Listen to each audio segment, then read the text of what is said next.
mga basura at ayaw sa hindi mo lang puan.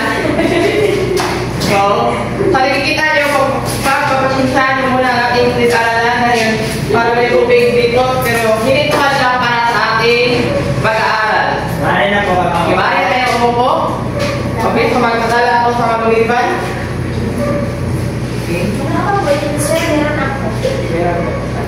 Okay, maraming salamat, Bilibini. So, andito po ba sa Ginoong Bata? Opo! Sa Bilibini Rosal? Nandito po. Sa Bilibini Halibumba? Nandito po. At sa Ginoong Mundo?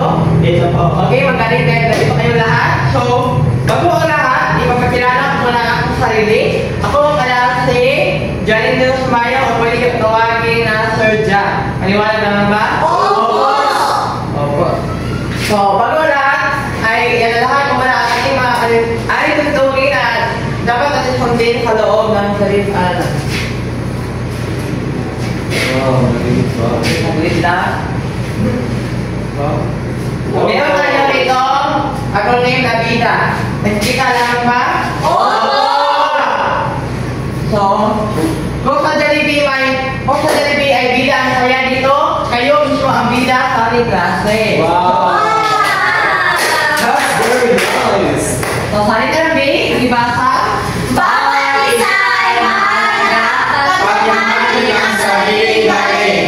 So, tayo dito sa loob ng silid-aralan ay magtulong-tulong para sa ating inakaangat hanggang sa magkapagtapos tayo sa pag-aaral. So, sa letter I, ibasa. Dapat natin gawin ito para sa dahil alam na natin gano'n tayong kabuking mag-aaral. So, palitan din naman Gumalaw ng maayos at maging aktibo sa klase. hindi lang nandito ka sa classroom ay hindi ka lang magiging active. Dapat para sa katalo tayo sa lahat ng oras at sa lahat ng pagkaklase. So, sala Asigurin ang magkakaroon ng proyekto. okay. So, dapat papagyan sa siguro na ang kung kailangan kumasa ay dapat doon tayo kumpitsa na dapat magkakasa. So, naiintindihan naman ba ang ating mga ayatatuloy? So, para napapansin ko kay Ginoong Bata na inaantong siya. So, meron ako dito mapagisang diwa para sa inyo. So, bago lahat, natin lang kayo sa apat na grupo. So, una magbilang. Isa, Dalawa, tatlo, apat. Ang gagawin dito ay, paloob ng bilog ay meron dito may ginupit na litrato. At ang gagawin nyo ay buuin nyo at ilalahad nyo dito sa harapan ang yung buong litrato. So, una, dalawa, tatlo, apat. So, meron ako dito. Dito nyo ilalagay ang buong litrato.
So, ang unang makakatapos sa pagbuo ay makakatanggap na galing pala.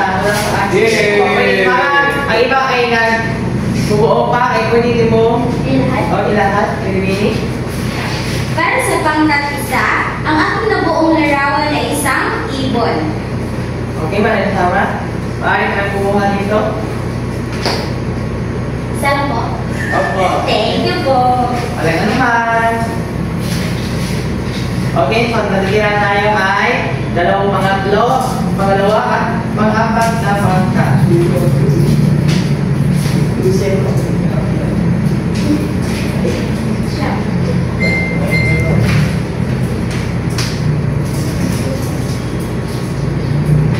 Ako sir, mata ko sir. Okay, sandali lang na.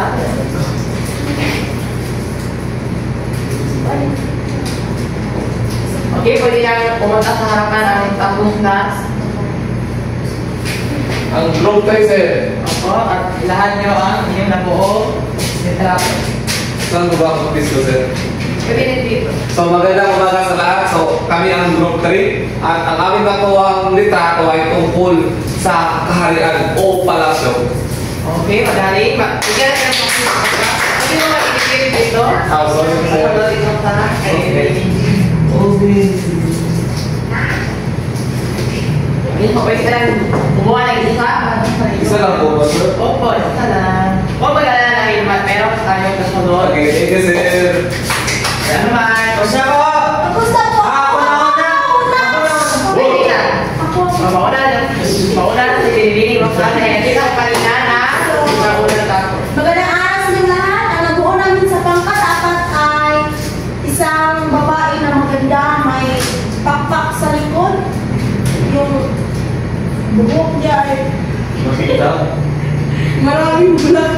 Pwede ka bang mumuha sa So, ang nabuo namin ay isang babae na may palakpak sa likod at yung pakpak din. May pakpak sa likod at yung buhok niya ay maraming bulak. At yun lang po. Okay, pwede mo i-isip dito. Ako na dito. Or pwede rin doon. Pwede lang dito. Ilagay. Tagal naman yan. Madali lang ba? Okay sir. At nagtatapos mo yung video mo. Sa lollipop. Wala din ang aking pag- Ano ang sabihin kapag binigyan na? Maraming salamat, sir! Ano naman? Ano na? Ako yung pagkain ng lo. Ang pangit. Sa ating nabuong larawan ay may tatlong hari at singsing. Ito, ang singsing, hari, king, king, king. Kaya mo dito. Saan na rin ba?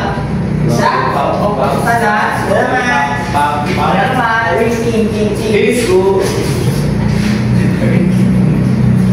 So, may alam ba kayo o hula tungkol sa nabuo ninyong mga larawan na magiging paksa natin o sa tatalakayin natin ngayon? Meron ba? Kasi tayo bibigyan kayo ba?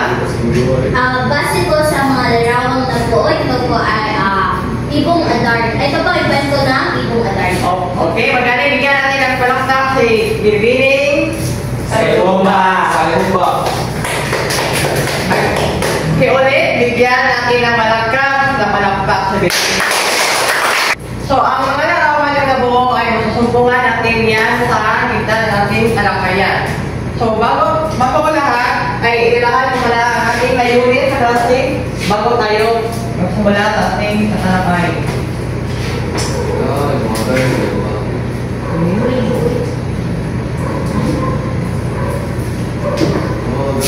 Ibong Adart niya.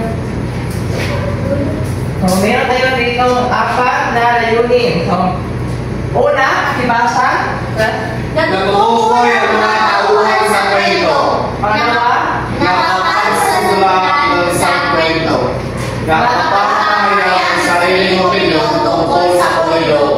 At naiugnay sa tunay na buhay at mensahe sa kwento. may nagkakaalam ba sa inyo kung ano ang korido? Yeah? Pilipinin mo Para sa akin, sir, ako ay isang uri ng dulang tumayan na pinasikat noong unang panahon ng Kastila sa Pilipinas. Okay, madali pilipinin mo. So, yan yung sana Dardan Club. So, alam mo ba ang Dardan Club? Hindi pa po!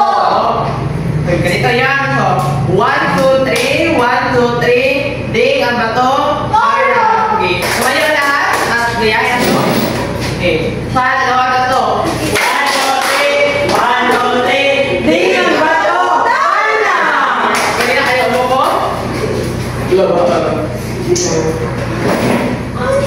So, ang tatalakayin natin ngayon ay tungkol sa Corridor. ibong Adarna, pero nakapopo kayo sa corridor. Madali lang. Wow! Ay corridor. Na ay nindog na items. Ibiyan. Nakikita niyo naman ba ang aking pinastil? Oh! Okay. Sobrang ganda. Naruto. So, ngayon, simulan natin ang ating talakayan. Madali lang. Wow!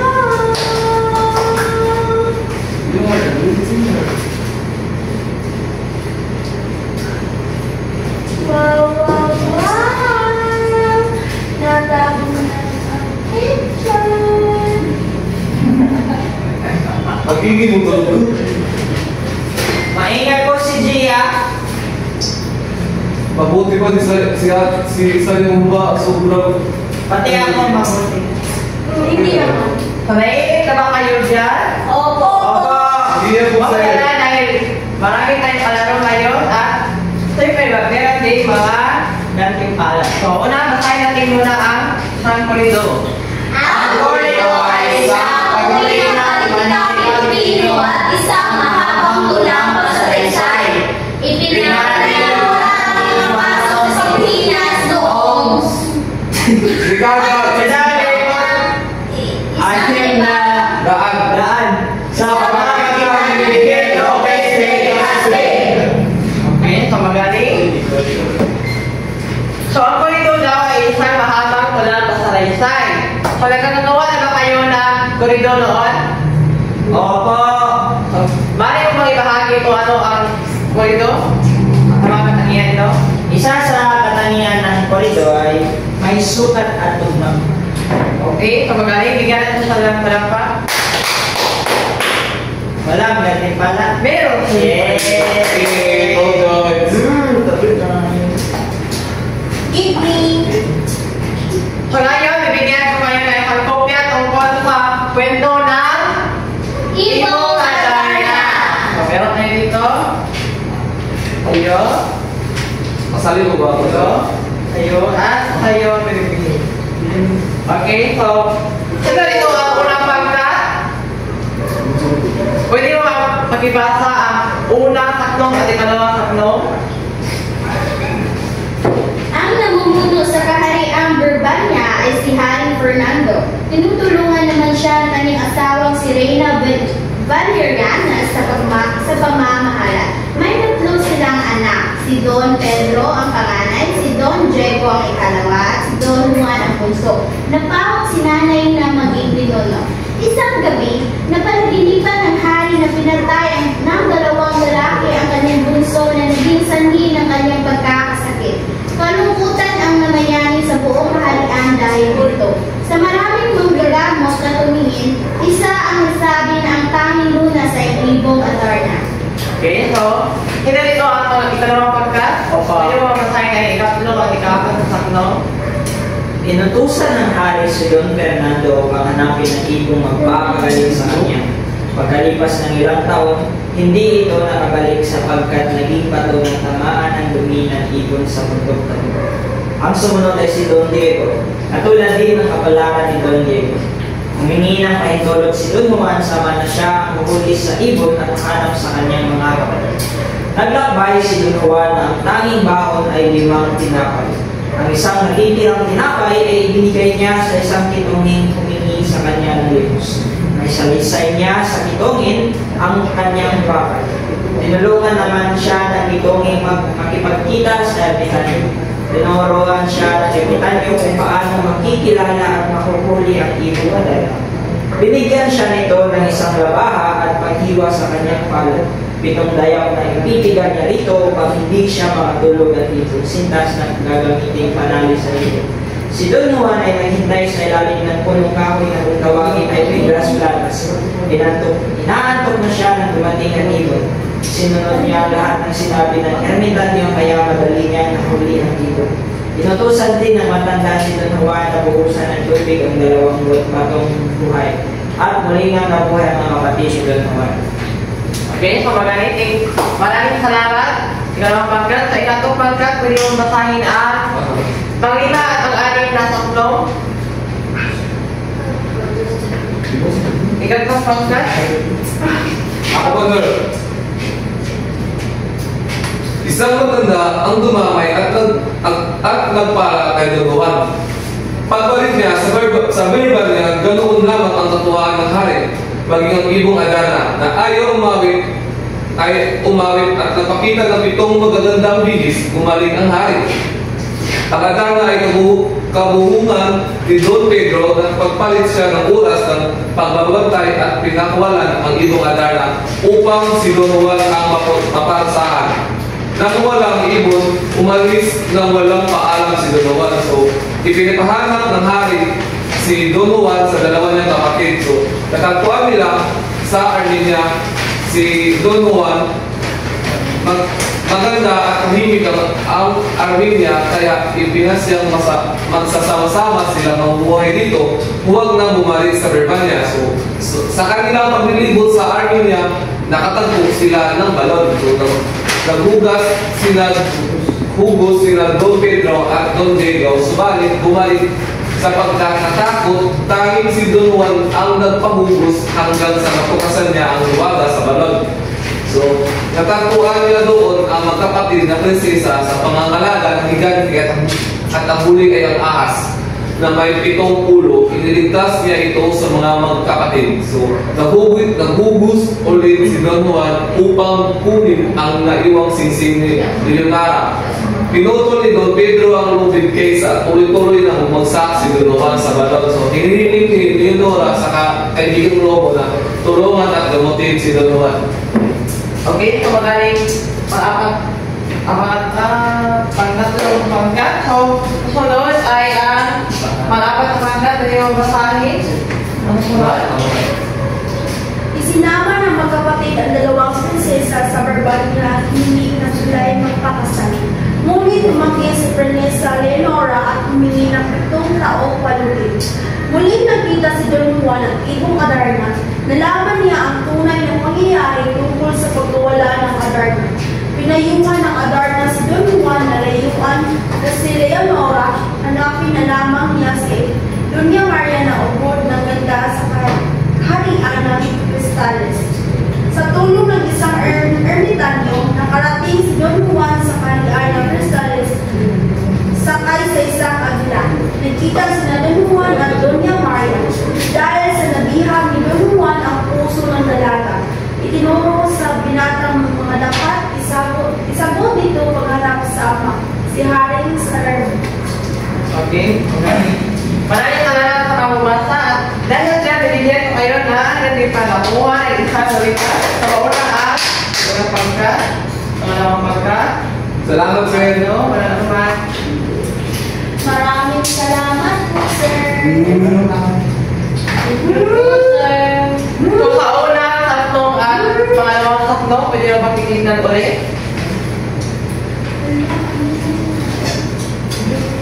So, ano ang inyong naging komentahan sa iisipan sa pagkabasa nyo ng unang tatlong at pangalawang tatlong? Yes? Ino. Ito po ay nagsasaad ng nakakatakot na panaginip ng hari. Okay, so maraming salamat na po yung ano dahil Lalipap. Nabasa po, sir. okay lang. Lalipap, sir. Sir. May kisagaya lang yan. Ngayon, madugit po ang tubig na yung inaapakan ngayon. So, iwasan nyo. Excuse me, sir. Bakit nandito tayo? Pagpasensyahan na natin sa aralan dahil ito lang muna ang nakain ng ating ating gobyerno sa pagpatayo ng salitaran. Wow. Ay, sa susunod na taon ay magiging dili na talaga ito. Dahil ang pagsusaga ay may Nilaga! Okay. So, Sir, meron pa kayong katanungan? iihin mo na ako. Sige, pwede ka na bumalik na ng mga ilang minuto. So, mayroon na ba kayong katanungan tungkol sa akin ng ating tatalakay? Wala na po. Wala na, pero akong mahilala gabay at tanong para sa inyo na magpulutan nila talaga sa akin. So, unang tanong, sa inyong palagay, paano kaya natin maiiwasan na ang pag-uugali ng dalawang kapatid na lalaki binubuhan? Yes, pwede ka kayo. Maging mabait sa kapwa. Okay, bigyan natin isa. Pangalawa, kung kayo ang nasa sitwasyon ng magkapatid, tutulungan niyo ba ang ama niyo na makahanap ng lunas sa nasaling sakit? Yes? Ikaw mo ba? Opo, para madaling gumaling ang aking ama. Okay, maraming salamat. At ang huling tanong, kung kayo ang hinahanap na ibon na magkapagpagaling sa anumang karamdaman, magpapadakip pa kayo kung alam nyo na hindi maganda ang intensyon ng pagdakip. Yes, Pilipini Rosal. Hindi po sir dahil masama ang kanyang pagkakaraan. Okay, so maraming salamat. So, ang lahat na kumagot ay may kasiparan na naman. Yay! That's all! Oh, lugot na nun. Wait, Wait, what did you say? Ayaw, sorry. Malatingin naman sa iyong pagka. At ngayon ay may gagawin naman tayo itong pagkata ng grupo. So, mag-ibasa ang ano to?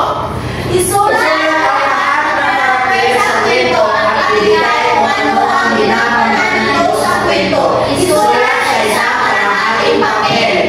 Okay, so, ayun, kumuha na kanulat at sa malaking papel at sa lugar ito sa loob na 5 minuto. Okay po sir. Okay.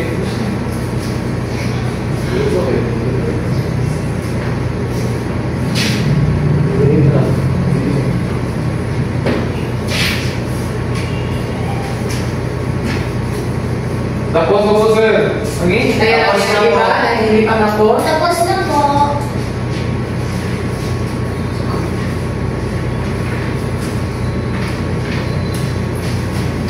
Tapos? Hindi pa. Oo. Bakit ang tagal mo? Kasi wala akong Umapya ka. hindi ako. Hindi ka. Kasi lahat yung sagot ay ganito. Tapos na ako. Okay, sir. Ipasa na, sir. Tapos na. Ako pa ba lahat? Oo. Pwede na ipasa sa harapan? Iwawan po. Opo. Maraming salamat. You're welcome. So, magaling. So, anak. Isa na lang. Okay, so, tama yung mga sagot sa ginawa nating activity ngayon. So, mayroon pa ba kayong katanungan tungkol sa activity natin dito? Wala na po. Handa na ba kayo sa ating susunod na activity? Okay, so makibasa ang ating kanuto. Kumuha ng kalahating papel at panulat. Sagutan ang isang item sa pamamagitan ng paglalaan ng sariling opinion para sa ating bilangan ay Tanong. ano ang natutulog niyo sa ating bilangan sa kwentong pinapakakatibo at wala? Wow. So, meron tayo dito mga pagkakayan sa pagsulat. Organisasyon ng ideya, 7 punto. Wastong paggamit ng dramatika, 5 punto. At kalinisan sa pagsulat, 2 punto. So, kabuuan ay 15 punto. So, ngayon, pwede na simulan ang gagawin nyo activity. Tataya. Mabibigyan ko tayo ng 5 minuto para sagutin niya. Okay, sir.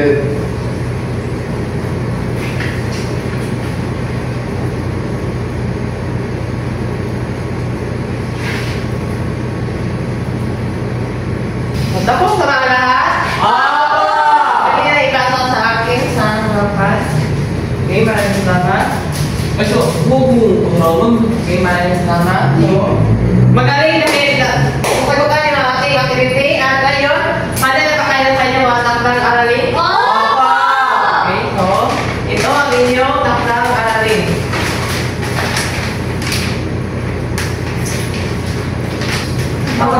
pagibasa ang ano to?